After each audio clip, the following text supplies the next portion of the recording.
तो दोस्तों नमस्कार, स्वागत है आपका अपना स्टडी चैनल लर्निंग जीएस वाला में।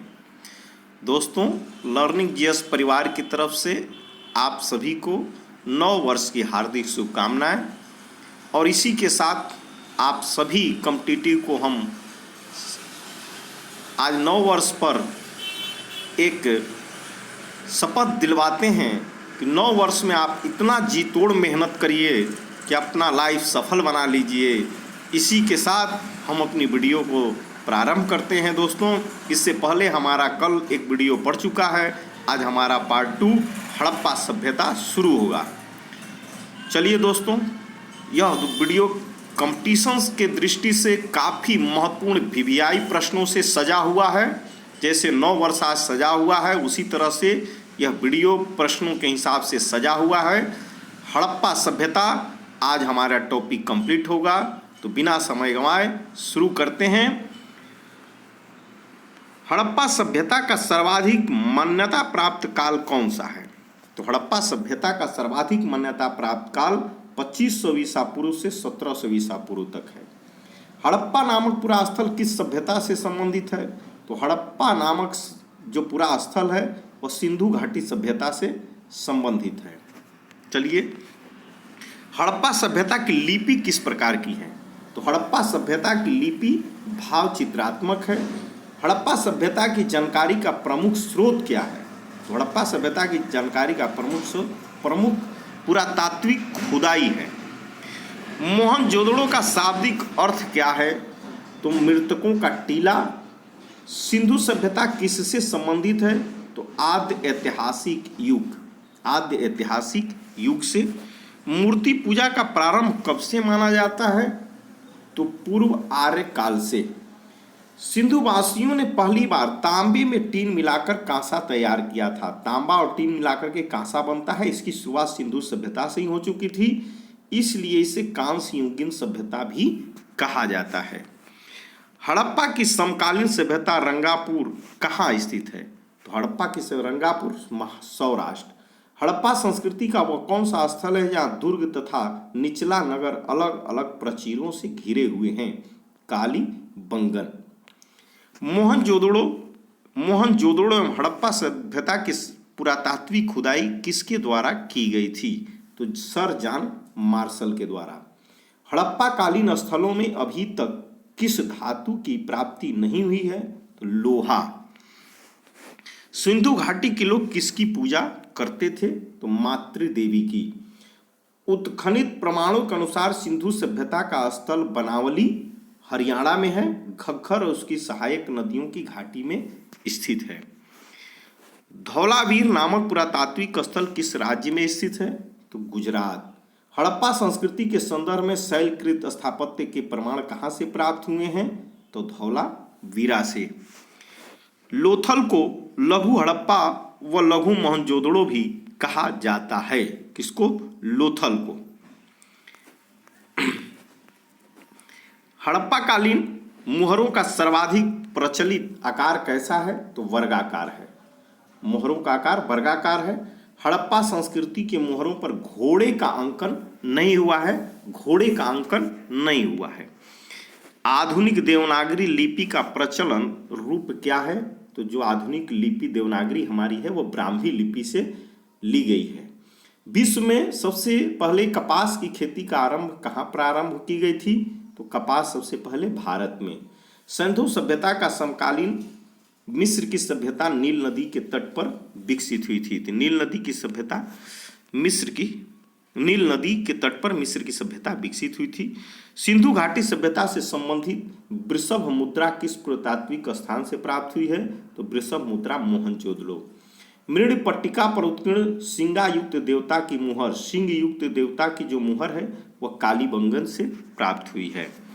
लेखन कला की प्रणाली विकसित करने वाली प्रथम प्राचीन सभ्यता सुमेरियन सभ्यता थी। जो लिखने की कला विकसित हुई थी तो उसकी सबसे विकसित करने वाली प्रथम प्राचीन सभ्यता सुमेरियन सभ्यता थी।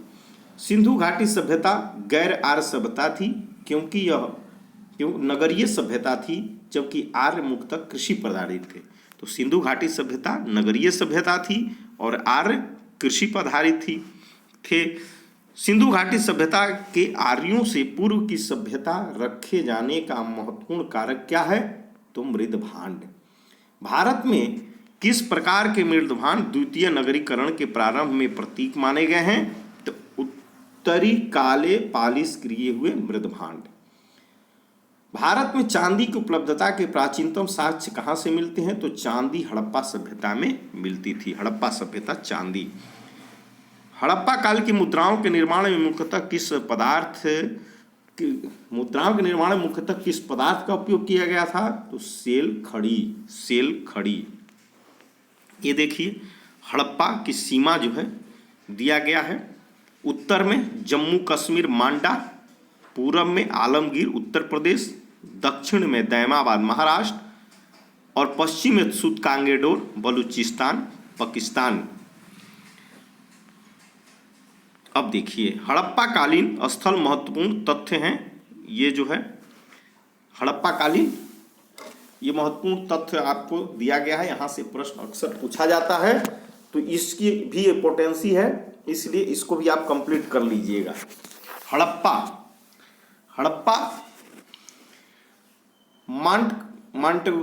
मांटेगोमरी जिला पाकिस्तान में है और इसकी उत्खननकर्ता राय बहादुर दयाराम साहनी 1921 में रावी नदी के तट पर है।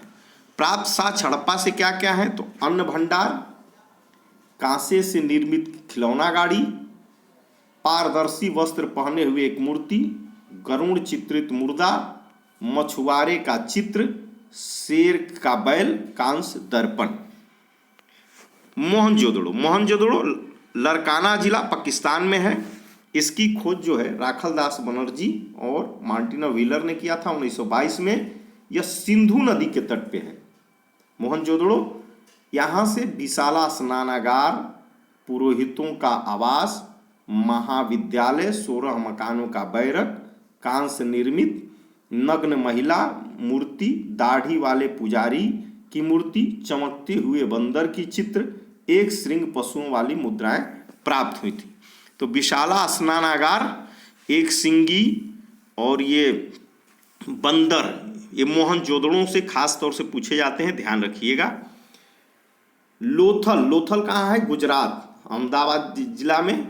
रंगनाथ रावे के खोजकर्ता थे, 1955-1962 तक चला। भोगवा नदी गोदीवाड़ा, वृत्ताकार तथा चौकोर अग्निवेदिक, हाथी दांत, चावल और बाजरे पर दोमुहा, राक्षस का अंकन, फारस की मुहर, घोड़े की मृण मूर्ति, 3 युग्मित समाधियां, चालाक लोमड़ी का चिन्ह, ये कहाँ से सब मिले हैं? तो लोथल से। चन्हू दड़ो जो सिंध में है पाकिस्तान में, अर्नेस्ट मैके व एनसी मजुमदार ने खोजी थी 1931 में। सिंधु नदी के किनारे है ये। मनके बनाने का कारखाना, बिल्ली का पीछा करते हुए कुत्ते का साक्ष्य, लिपस्टिक, कांस्य गाड़ी, वक्राकार ईंट, कंघा, 3 घड़ियालों तथा 2 मछलियों के अंकन वाली मुद्रा, काजल पाउडर प्राप्त हुई है। कालीबंगा जो हनुमानगढ़ जिला राजस्थान में है, अमलानंद घोष और ब्रजवासी लाल एवं बी के थापर ने खोज किया था, 1953 से 1960 के बीच चला था। ये घग्गर नदी के किनारे है। घग्गर नदी, यहाँ से जो साक्ष्य मिले हुए, जूते हुए खेत का साक्ष्य, भूकंप के साक्ष्य, अग्नि हवन कुंड, अलंकृत ईंट, चूड़ियाँ, संभवतः एक साथ फसल बोने के साक्ष्य, लकड़ी की नाली। राखी गढ़ी, ये हिसार हरियाणा में है। सूरज भान ने इनकी खोज की थी 1969 में। एक घग्गर नदी के किनारे है। यहाँ से जो प्राप्त हुआ है ताम्र उपकरण, हड़प्पा लिपि युक्त मुद्रा। कोट दीजी ये पाकिस्तान में है। इसकी खोज जो है ध्रुवे एवं फजल अहमद खान ने किया था, 1935 से 55 चला था। सिंधु नदी के किनारे है। यहाँ से जो साक्ष्य मिले, किलेबंदी का साक्ष्य नहीं मिला है। कच्चे ईंटों के मकान व चूल्हे मिले हैं। बनावली हिसार हरियाणा में है। ये RS बिष्ट एवं रविंद्र सिंह बिष्ट इनका नाम है, खोजे थे 1973 में। सरस्वती नदी के किनारे है। मिट्टी का हल, खिलौना टाइप का, सड़कों पर बैलगाड़ी के पहिए का साक्ष्य तथा जौ का साक्ष्य जो मिला है वह वनावली से मिला हुआ है। जौ, ध्यान रखिएगा, जौ। यहां से रोपर पंजाब में है, रूपनगर में। यज्ञदत्त शर्मा 1955, सतलज नदी किनारे है रोपड़। तांबे की कुल्हाड़ी मिला है यहाँ से, मानव के साथ कुत्ते दफनाने का साक्ष्य, ये रोपड़ से। रंगपुर ये गुजरात में है। SR राव 1954 में खोजे थे। भादर या मादर नदी के किनारे है। ज्वार बाजरा, 3 संस्कृतियों के अवशेष, नालियाँ, कच्ची ईंटों के दुर्ग, धान की भूसी यहाँ से मिला है। आलमगीरपुर मेरठ उत्तर प्रदेश में यज्ञदत्त शर्मा इसके खोजकर्ता है। 1958 में हिंडन नदी किनारे है। मृदभांडों पर रंगीन चित्रकारी के साक्ष्य प्राप्त हुए हैं। सुत कांगेडोर बलूचिस्तान पाकिस्तान में है। ऑरेंज स्टाइन जॉर्ज डेल्स इसको खोजे हैं। 1927 से 1962 तक चला। दासक नदी के किनारे 3 संस्कृतियों के साथ प्राकृतिक चट्टान पर अवस्थित मानव अस्थिर राख से भरा बर्तन, बेबीलोन से व्यापार का साक्ष्य और बंदरगाह मिले हैं। मांडा ये जम्मू कश्मीर में है और ये जगपति जोशी ने 1982 में खोजा। चिनाब नदी के किनारे चर्ट, ब्लेड, हड्डी निर्मित वणाग्र मुहरों के साथ साक्ष्य प्राप्त हुए हैं। सुत कागो डोपेरिन बलूचिस्तान में जॉर्ज डेल्स ने किया 1962 में। सादी कौर नदी के किनारे है। 2 टीलों और मृदभांड के साक्ष्य प्राप्त हुए हैं। सुरकोटदा, सुत कागो के बाद सुरकोटदा गुजरात में है। जगपति जोशी 1964 में खोजे हैं। सरस्वती नदी किनारे है। कलश, सावधान, घोड़े की हड्डी, तराजू का पलरा। हड़प्पा सभ्यता में विनिमय का मुख्य साधन कैसे था? तो विनिमय का मुख्य साधन वस्तु विनिमय प्रणाली को माना जाता है। अब चलिए वैदिक काल। अब वैदिक काल को भी कंप्लीट कर लेते हैं। वैदिक काल, वेद का शाब्दिक अर्थ है, वेद का शाब्दिक अर्थ क्या होता है? ज्ञान। सर्वाधिक प्राचीन वेद कौन सा है? ऋग्वेद। आर्य शब्द किस को इंगित करता है? तो श्रेष्ठ वंश को। ऋग्वेद में कुल कितने मंडल और सूक्त हैं? तो ऋग्वेद में 10 मंडल और 228 सूक्त हैं। त्रयी नाम किसके लिए प्रयोग किया गया है? तो त्रयी नाम तीनों वेद ऋग्वेद, सामवेद, यजुर्वेद के लिए किया गया है। इसमें सामवेद नहीं आता है। यज्ञ संबंधी विधि विधानों की जानकारी किस वेद से प्राप्त होती है? तो यज्ञ संबंधी विधि विधान यजुर्वेद से। 4 वेदों में से किस एक में जादू, टोने और वशीकरण का वर्णन है? अथर्ववेद में। उपनिषद किस परंपरा पर आधारित है? तो भारतीय दर्शन परंपरा पर। ऋग्वेद का कौन सा मंडल पूर्णतः सोम देवता को समर्पित है? 9वां मंडल। अध्यात्म ज्ञान से संबंधित नचिकेता और यम का संवाद किस उपनिषद से प्राप्त है? तो कठोपनिषद से। उपनिषद काल के राजा अश्वपति किस स्थान के शासक थे? तो कैकेय के। मोक्ष प्राप्ति के साधन की चर्चा किस वैदिक साहित्य में की गई है? मोक्ष प्राप्ति उपनिषद। वैदिक नदी अस्किनी की पहचान किस नदी के रूप में की गई है? अस्किनी की पहचान चिनाब नदी। आरंभ वैदिक साहित्य में सर्वाधिक बार वर्णित नदी कौन है? तो वैदिक साहित्य में सर्वाधिक वर्णित नदी सिंधु है।